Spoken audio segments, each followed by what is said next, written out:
So the body and the brain, they connect through these neural pathways, right? It's either top bottom, so brain to body, or bottom top, which is body to brain. And they found that 80% of this communication happens actually from bottom up. So it happens from your body to the brain and not from the brain to the body. So that's a really good indicator for us of, I like to call it, who is boss, right? Because sometimes we say like, the mind is the primary, like sort of sense of wisdom. But in actual, if you think about it, the body holds this life force energy, this innate intelligence, this our instinct, for example, those reactions that we have without even thinking for our survival, that comes from the body. Your intuition, that knowing, right? The knowing that sometimes we can't logically say why we know something, but it's in the body, like our body knows. Hi there, Adrian here, and this is a video from a Zoom session that we do. We do these Zoom sessions every Sunday, and we take questions and answers from the audience, some of our students, some of our members. We never know what questions are coming up, so I'm always excited to do these sessions, and I hope to see you at one of them. Make sure you hit the subscribe button below and check out the other playlists that we have. Thank you, enjoy.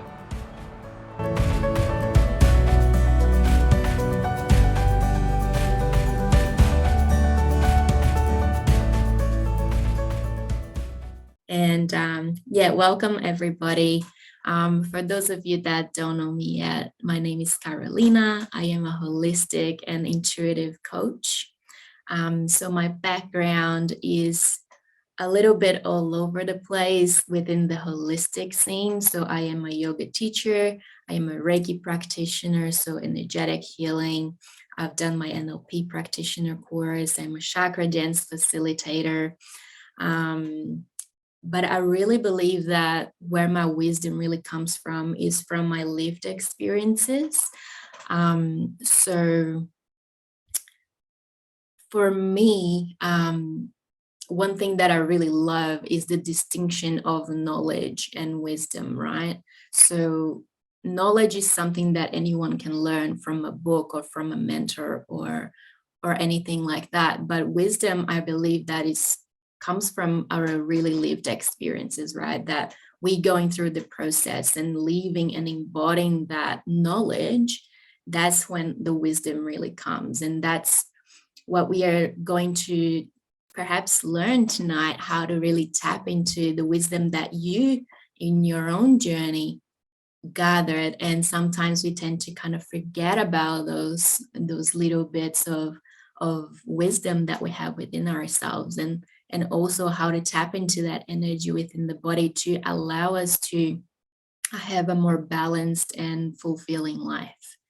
So a little bit of my journey, so you can get a glimpse of the lenses that I speak from. So as I said, I've been doing my holistic training in so many different areas. I'm originally from Brazil, so I am in Brazil currently. I've arrived here last year. It's been a year. I gifted myself a whole year of just being with my family, because I haven't been here since, COVID, and since 2018, actually. So it was a long time. And I just felt the calling to really be here in my homeland after living in Australia for 9.5 years.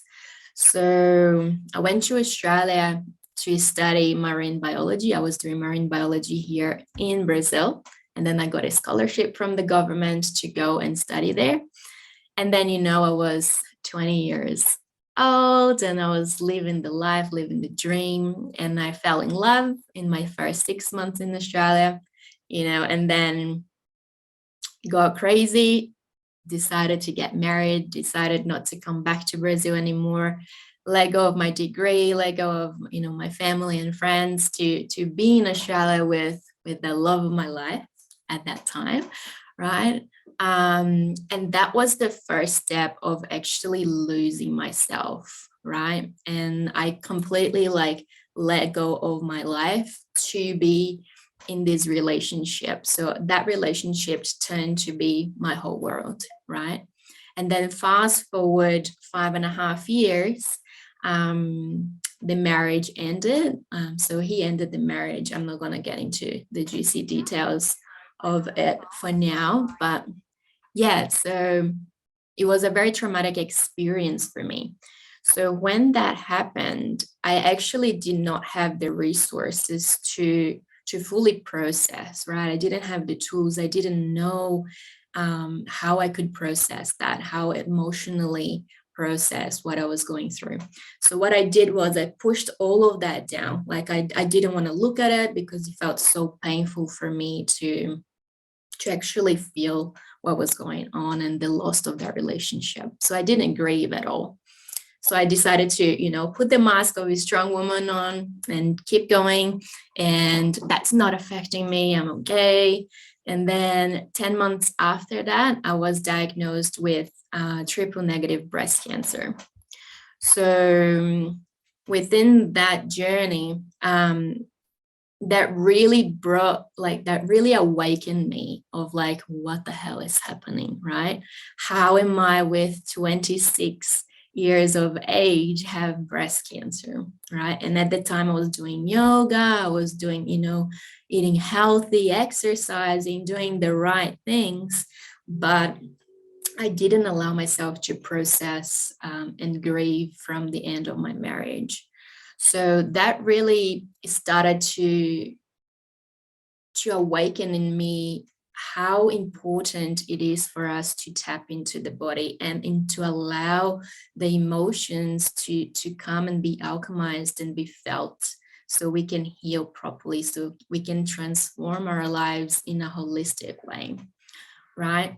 So and after the breast cancer journey, I started really diving deep in my self-discovery journey. I did my yoga teacher training and then the NLP practitioner, and the Reiki, and it started to really amplify my views of the world, and what I thought it was reality was actually completely not reality. And now I can have a completely different view of what actually being alive means, right? I have so much gratitude for my life. Is the greatest gift that we can ever have is our life and what we do with it in moment to moment, right? So I can see Angela said here, yeah, I feel you. It's such a transformational experience for sure. It really opens our eyes to what is priority, right? It asks us to really have a deep look into what we're doing, into what we are being. So this is what took me into this journey, and now I feel so passionate to help other people to not to wait until something like that happens for them to kind of wake up and start making changes in our lives. I'm really passionate about having this conscious choice on the sense of what can I do now instead of waiting for something to happen, right? So I think that's us taking ownership for our lives and responsibility. And today I thought, before I go into the theory of what I'm here to talk with you about, which is stepping into the wisdom of the body, I would love to guide you into a practice so you can get the somatic experience of that before I tell you all the beautiful things about it, right? Because otherwise, if we do the practice afterwards, you're going to be like, oh, is she talking about that? Or, so we are going to jump on a little practice if everyone is up for it. I would love to get into a beautiful practice of embodiment and feeling this wisdom in your body. So Dino did already a great job. I was like, this feels really, really good. It's pretty similar what we are going to do. So if it's safe for you, I would love for you to find a comfortable seat I'm just going to pop some music on the background. All right, so it's a really great space where Will left us with here. So I really want to tap into the interconnectedness of the body, the mind, and the spirit, right? Because sometimes we tend to just be focused on the mind, or some people just focus on the body, or some people just go towards the spirituality and the spirit, and they kind of disconnect from the body and the mind, right? So what I wanted to bring for you tonight is this remembrance of the interconnectedness of everything. So we are whole energetic beings that have a mental, a physical, an emotional, an energetic, and a spiritual facet, right? And each one of those facets, they kind of manipulate and kind of affect one another. So I put some examples here. So for example, when we are overthinking, right? When so much thought going on, how does your body feel? Perhaps you feel tense and rigid. How does your emotions are? Perhaps you feel a bit frustrated, and energetically you feel low in energy, and spiritually you have that sense of disconnection, of loneliness, of lack, of nothing is working, right? On the other hand, perhaps when we feel a sense of high energy, we are able to have more clarity in our mind. We have flexibility within our body. The body feels calm and relaxed, and we feel a sense of connectedness, of being supported, and we have trust in life, right? So it's a beautiful way for us to see how everything is interconnected, and how one thing will impact the other.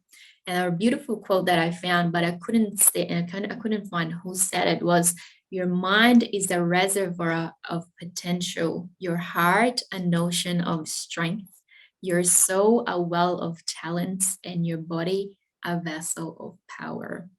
So really take a moment to absorb that in your body, right? This can you feel the interconnectedness in your own life? Like, how does that play in your life? How these levels of your being dance together within your own experience? And in saying that, that's why for me the body has become my first guide within my experiences, right? Because everything arises from the body. So this wisdom that resides in the body has a lot to do also with how the communication happens in our body. So we have the gut and the brain connection. So the body and the brain, they connect through these neural pathways, right? It's either top bottom, so brain to body, or bottom top, which is body to brain. And they found that 80% of this communication happens actually from bottom up. So it happens from your body to the brain, and not from the brain to the body. So that's a really good indicator for us of, I like to call it, who is boss, right? Because sometimes we say like, the mind is the primary, like sort of sense of wisdom. But in actual, if you think about it, the body holds this life force energy, this innate intelligence, this our instinct, for example, those reactions that we have without even thinking for our survival, that comes from the body. Your intuition, that knowing, right? The knowing that sometimes we can't logically say why we know something, but it's in the body, like our body knows, right? So I like to bring a comparison as the body being our unconscious mind. And I would love to hear what is your thoughts in regards to this. Because for me, like, and there is a beautiful book called The Body Keeps the Score. I don't know if some of you already read it, but it really talks about the body being this place where we really store all the memories and the traumas that we experience in our lives, right? So sometimes we go to the mind to try to solve, a trauma that happened in our lives logically, with positive thinking, positive affirmations. But deep down, we need to go into the body to release the emotional charge, or perhaps to complete the cycle of that trauma response that was interrupted at that time when it first happened, right? So it comes with the release through the movement, through the breath, through the sound, through the touch. So it's really tapping into what is at the core of this experience, right? And another thing is what I found throughout my own journey with my breast cancer diagnosis, for example, is what we suppress will be expressed somehow.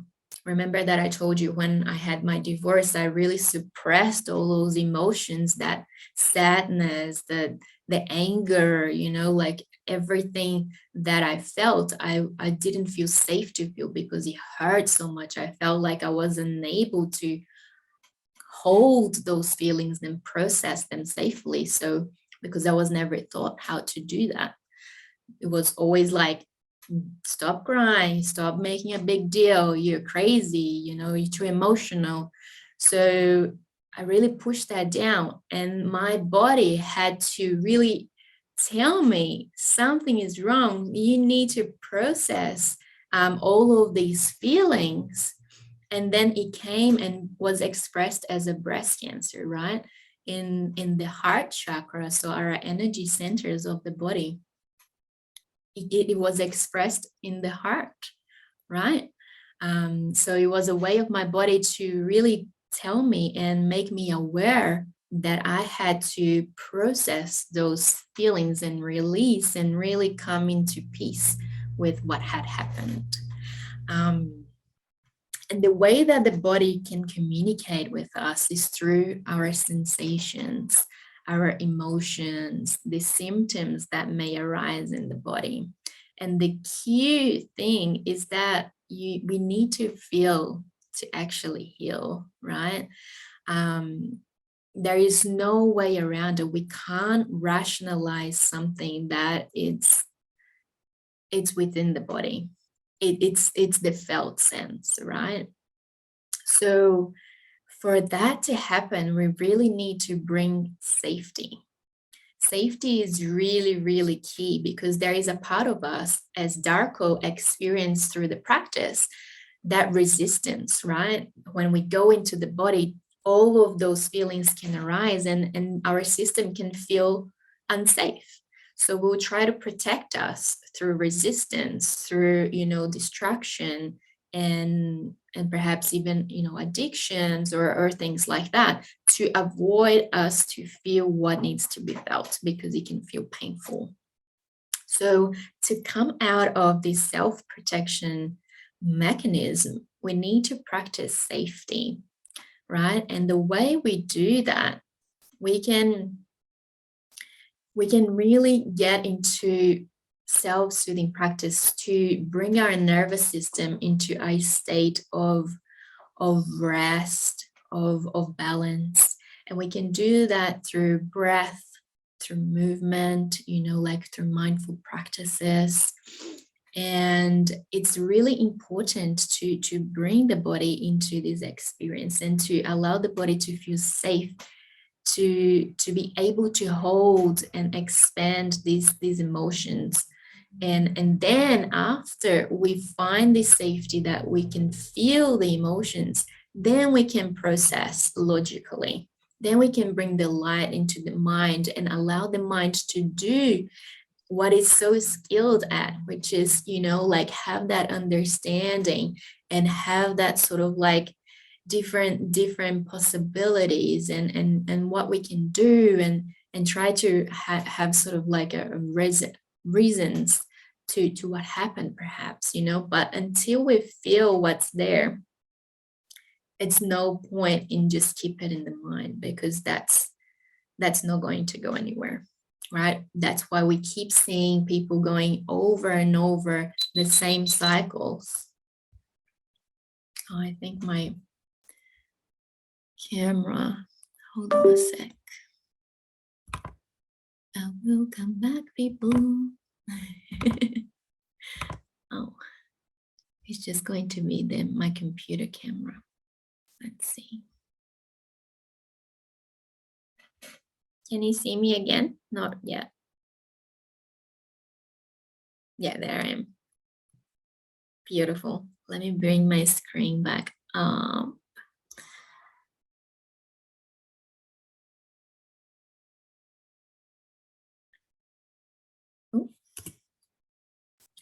Yeah, so I was saying about, I actually forgot where I was, but let's come back to this place of, like, oh yeah, I got it.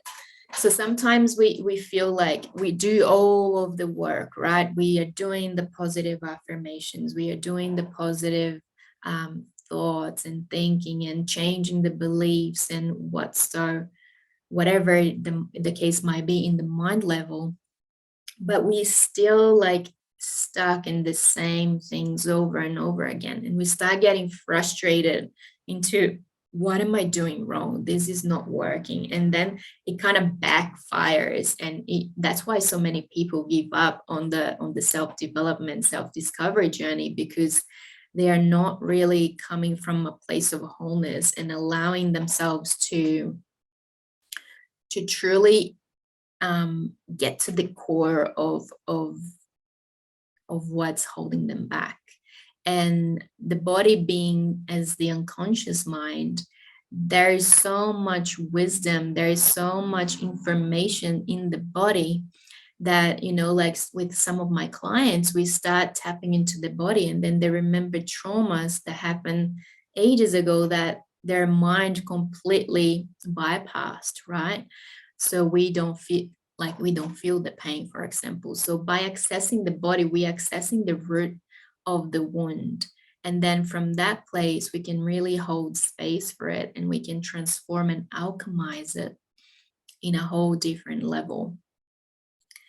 So coming from that space, generally we come from these stories, right?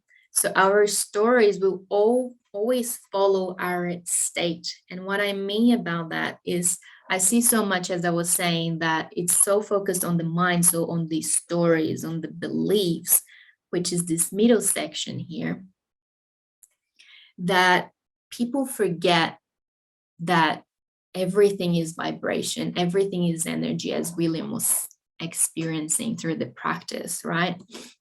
So it's, as everything is vibration, they state that you are at, and they state that you're feeling, your energy will dictate the story that you experience, will dictate the thought that you experience, and not the other way around, right? They state that your being, like how you're feeling in your body, will have a direct impact on the story that you're able to perceive and that you're able to create. Therefore, the strategy that you will use will be in the same vibration.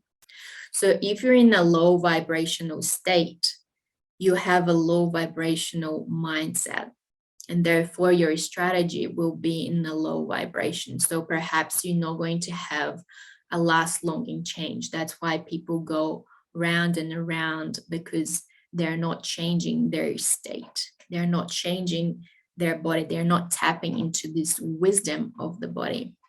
But when we have a higher vibrational state, when we are able to bring our energy up, everything comes up with it. And I'm sure that you can recall this from your own life experience. When you're feeling down, all we can think about, it's shitty things, right? It's very hard when we are feeling down, when we are feeling sad, when we are in this sort of like vibration. It's very hard for us to have an expanded view on things. So we then go and through coping strategies that perhaps is not in our greatest good, right? So the key is energy, right? The key for us is energy. To change our state, to change our lives, we must focus on our energy. And we need to bring so much awareness to this because everything affects our energy, right? Is what you watch, what you listen to, the people that surrounds you, what you read, like the environment you surround yourself with. So everything will affect your energy, the choices you make, right? So it's really important to bring this mindfulness to your energy, and to also knowing how to honor your cycles and your seasons. We are nature, right? And sometimes we forget that we are nature. And if we look out in nature, we can see that it's changing all the time. So change is all there is. And we learned that through the NLP practitioner course, right? So change is all that we are. We are constantly changing. So sometimes we will have moments of, for example, our winter where we feel a little bit more, in our shell, that we need to protect ourselves, that we need to go inward a little bit more. And sometimes we're just like in the summer and the spring, and we are ready to birth things and go out there. And also our life experience happens, right? Sometimes we lose a loved one. Sometimes something happens, and for example, we lose our job, or and those things happen, and that brings us into periods of time that we really need to honor ourselves and allow also the process to happen in its own time, seeking support and allowing yourself to be with what is present, right? Not to forcing it, or not as I did, like after my divorce, trying to keep going and just pretending that wasn't there, that wasn't happening, right? And really gifting yourself this time to fully drop in and allow yourself to feel. So I wanted to bring you some tools that you can actually use to cultivate this sense of elevation in your state and regulation into your nervous system, and how to tap into the wisdom of your body. So our breath is the most underestimated tool that exists, right? Our breath is so important and so magical, and it can really shift our state in so quickly, right? And there is different breath work practices depending on what you want to create. So for example, there are breath work practices that you can really ignite and fire up your energy. So for example, if you're feeling a little bit stagnant, you feel like, throughout your day, you need to get stuff done, but you feel like a sense of like, blah, there are some breathwork practices you can do to get your body into a higher, elevated, activated state. There are other breathwork practices that you can do that will slow down, that will bring you into the parasympathetic nervous system, that will allow you to feel the safety in your body, to co-create that sort of like sensation and peacefulness and presence within your body. Then another tool that we can use is movement, right? Movement, the body knows what it needs. And throughout practices, sometimes when I'm really tapping into my body just guides me into moving certain ways. Sometimes I'm like stretching into these really crazy forms and patterns, but I feel that that's this wisdom of my body guiding me to release something perhaps in a muscle or in my fascia or in even an organ to kind of have that sort of release, right? And it can come in the form of dance, it can come in the form of like yoga, it can come in the form of like practicing exercise. So each person is completely different, right? And what works for me sometimes won't work for you, and vice versa. So it's really having this play and this exploration to find what works for you. Another tool is our sound. So we can use sound to activate our capacity to speak our truth, and also to really liberate emotions and emotional charges that we might be carrying, right? Sometimes we just need to yell. For example, a really beautiful practice is anger release, right? Anger is so taboo in our society these days, but it's such an important emotion, and that shows us so much, maybe like a boundary being crossed, a limit that someone crossed, right? And when we don't allow ourselves to feel that and express that, we are holding that into the body. And remember, what we suppress will be expressed somehow. So allowing yourself to have the release, you can grab a pillow and just scream into the pillow. You can punch the pillow, like finding a way that you can sound your emotions and have that emotional charge released. Touch is another great tool that we can tap into. So bringing safety, so you can bring your hands around your arms and you can really hold yourself. You can feel your body. You can bring the sensation into the body. You can bring into your heart, into your womb for the women. You can use this sound as a way of self-soothing, and it's really beautiful sometimes, when we feel sad and we don't have somebody that can hold us. We can really learn how to provide that to ourselves, right? And it can also come in the form of self-pleasuring, which is a very taboo topic as well. Like, pleasure is a really great practice that we can have to bring safety into the body, to allow ourselves to feel into the sensations of the body, to allow the body to respond and have that connection with oneself. So having that sort of self-pleasure practice really allows us to also get in touch with this wisdom, our sexual energy. It's life force energy, it's creative energy. The more we tap into that energy consciously, the more we are able to create and birth the things that we want into reality. Another one is being mindful with our energy, right? And our energy management, and how, as I said before, everything comes down to energy.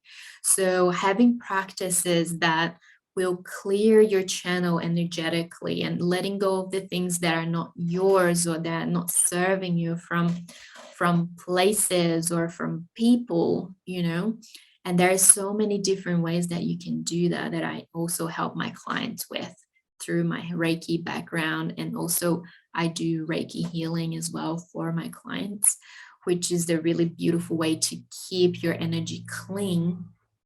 And you can simply, for example, I'll give you one that is really easy. It's just that visualization that we did in the practice, imagining this golden white light coming from the crown of your head and all the way around your body.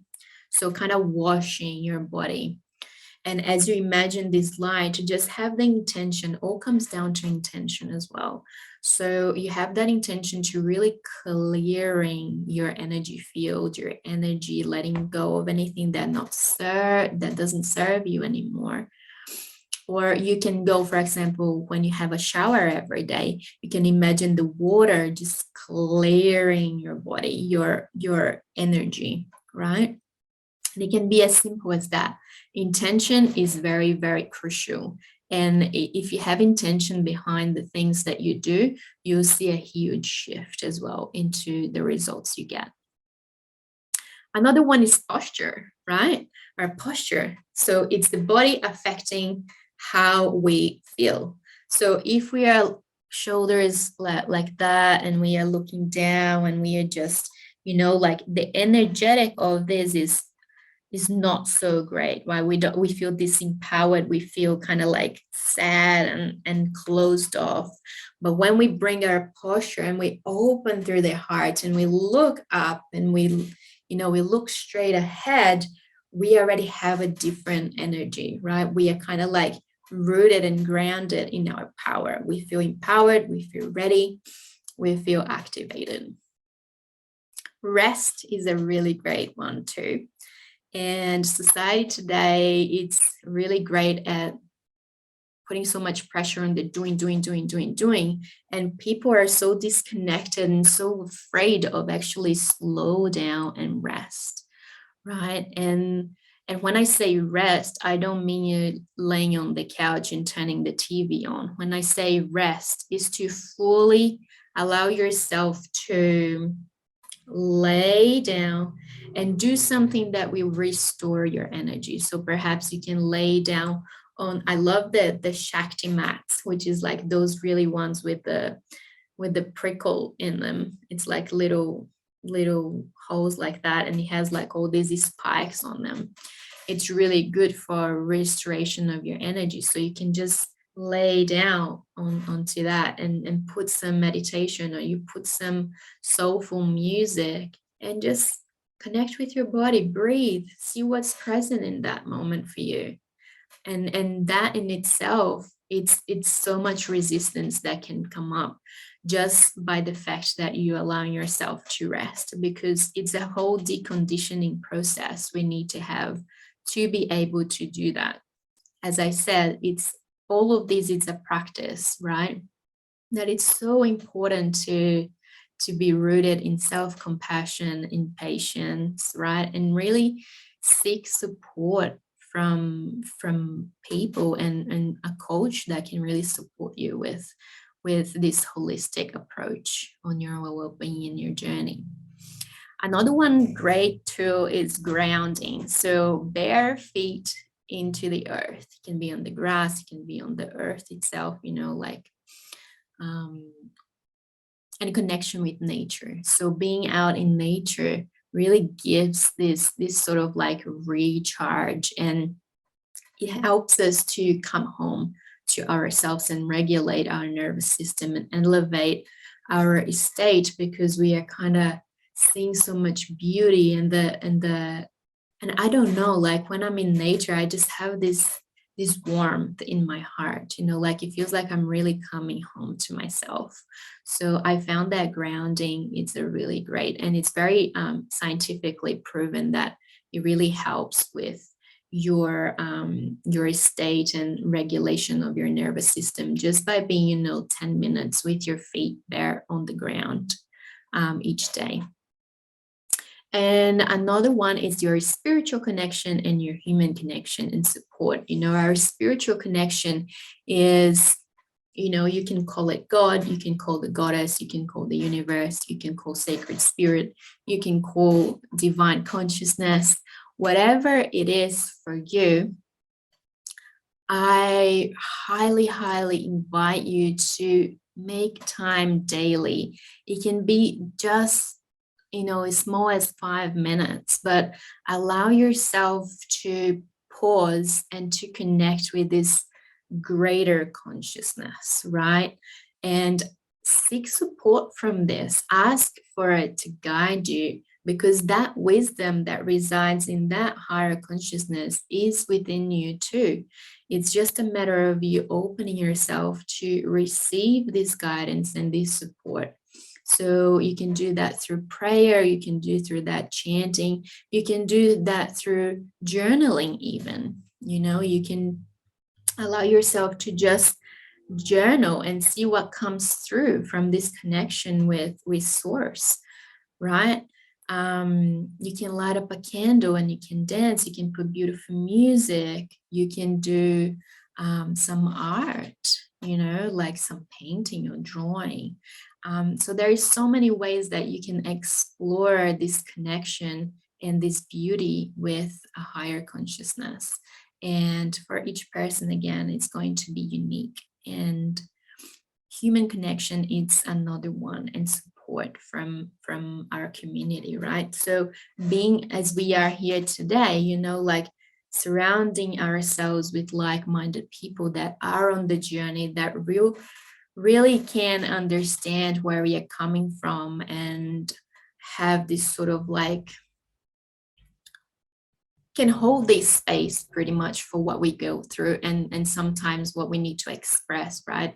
There is a need that we have as human beings for belonging, for needing to be in community, is as our survival instinct from back in the day. So it's really important to get this human connection, and that will really allow you to also regulate your nervous system and elevate your state. And we can use our inner wisdom to actually filter the connections that really bring us aliveness and this radiance, right? Because sometimes we surround ourselves with people that does quite the opposite, right? It's kind of pushing us down and blaming us and whatever it is. So it's very important to have that consciousness and that that mindfulness. Boom! You made it here! Good on you. Make sure you click the subscribe button below and check out the playlist at the end. If you'd like to come along to our Sunday sessions where we host a live free Q&A for our students and members, you're welcome. I'll see you there.